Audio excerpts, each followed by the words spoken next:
오늘 미사 2021년 12월 24일 금요일.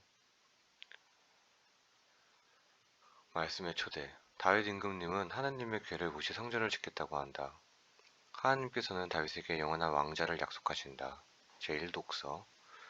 즈카르야는 성령으로 가득 차서 주님께서 아들 요한을 통해 이루시려는 계획을 노래하며 주님을 찬미한다.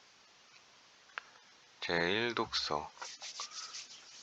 다윗의 나라는 주님 앞에서 영원할 것이다. 사무엘기 학원의 말씀입니다.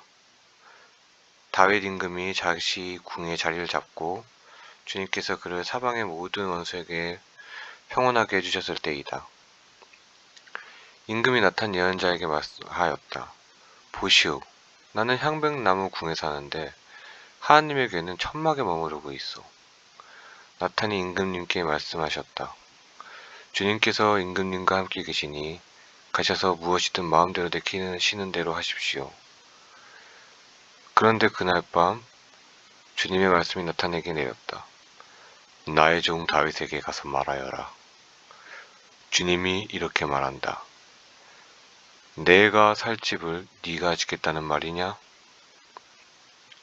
나는 양떼를 따라다니던 너를 목장에서 데려다가 내 백성 이스라엘의 영도자로 세웠다.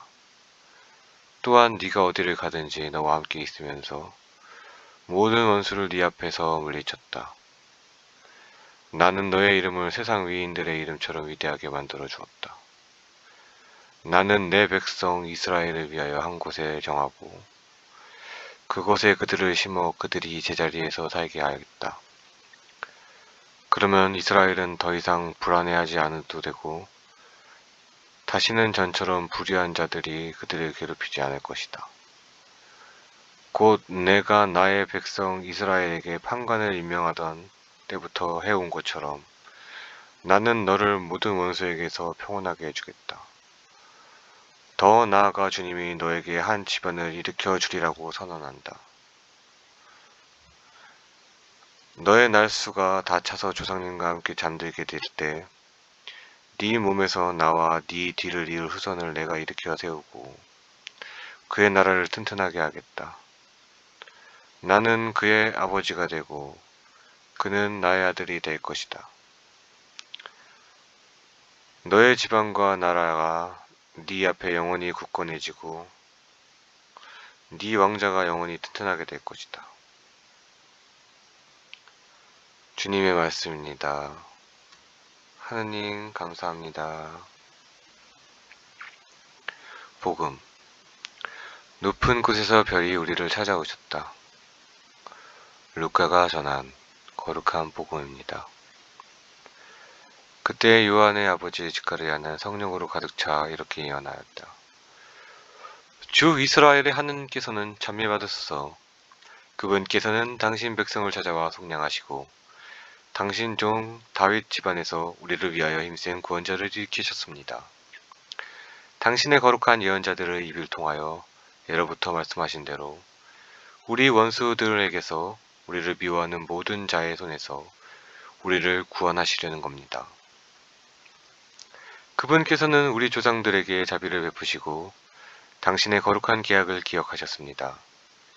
이 계약은 우리 조상 아브라함에게 하신 맹세로 원수들 손에서 구원된 우리가 두려움 없이 한평생 당신 앞에서 거룩하고 의롭게 당신을 섬기도록 해주시려는 것입니다. 하기야, 너는 지극히 높으신 분의 예언자라고 불리고 주님을 앞서가 그분의 길을 준비하리니 죄를 용서받아 구원됨을 주님께 백성에게 깨우쳐 주려는 것이다. 우리 하느님의 크신 자비로 높은 곳에서 별이 우리를 찾아오시어 어둠과 죽음의 그늘에 앉아있는 이들을 비추시고 우리의 발을 평화의 길로 이끌어 주실 것이다. 주님의 말씀입니다. 그리스도님 참여합니다.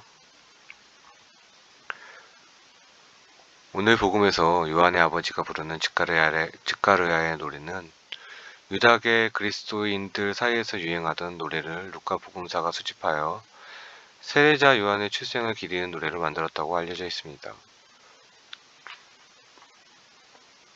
노래는 이 아기가 대체 무엇이 될 것인가? 라는 사람들의 질문에 대한 성령으로 가득 찬 지카르야의 대답입니다. 성령께서는 그 사건을 밝히심으로써 그 사건의 진정한 의미를 알게 해주셨을 뿐만 아니라 그 사건들 안에서 하나님의 활동이 드러나도록 만들어 주십니다. 또한 그 사건들의 의미를 아시기에 미래에 일어날 일들을 엿볼 수 있게 해주십니다. 지카르야의 노래의 전반부는 원수를 미워하는 사람들의 손에 박해를 받아 어둠과 죽음의 그늘 아래에 앉아 있다가 구원자이신 예수님으로 말미암아 구원을 받아 두려움 없이 거룩하고 올바르게 하나님을 섬기고 평화의 길로 들어선 이들이 부르는 감사의 노래입니다. 이 노래는 찬미받으소서 하고 시작합니다. 하나님을 찬미해야 하는 첫 번째 이유는 하나님께서 다윗 집안에서 힘센 구원자를 일으키시어 당신 백성을 찾아오시고 속량하셨기 때문입니다. 속량은 노예 제도 시대의 개념으로 노예의 몸값인 속전을 내고 노예를 해방시키거나 포로를 석방시켜 자유인으로 만드는 행위입니다. 하나님을 찬미해야 하는 두 번째 이유는 하나님께서 이스라엘과 맺으신 계약을 기억하셨기 때문입니다. 아브라함과 맺으신 계약을 기억하셨다는 말은 조상들에게 약속하신 자비를 베푸셨다는 의미로 장차 오실 메시아가 원수들을 쳐서 승리한다는 말씀입니다. 노래 후반부는 세례자 요한의 앞날과 역할을 예언하는 시구입니다. 세례자 요한이 장차 예수님께서 오심을 준비하고 예수님의 말미암아 죄를 용서받아 구원받으리라는 사실을 주님의 백성에게 알려주는 역할을 하게 될 것이라고 합니다. 입이 열리고 혀가 풀린 지카리아는 하느님을 참여한 노래를 합니다. 나의 혀와 입은 무엇을 노래할까요? 서철 바울 신부님의 오늘의 묵상이었습니다. 나의 혀와 입은 무엇을 노래할까요? 사랑을 노래해야죠. 하느님은 사랑이십니다.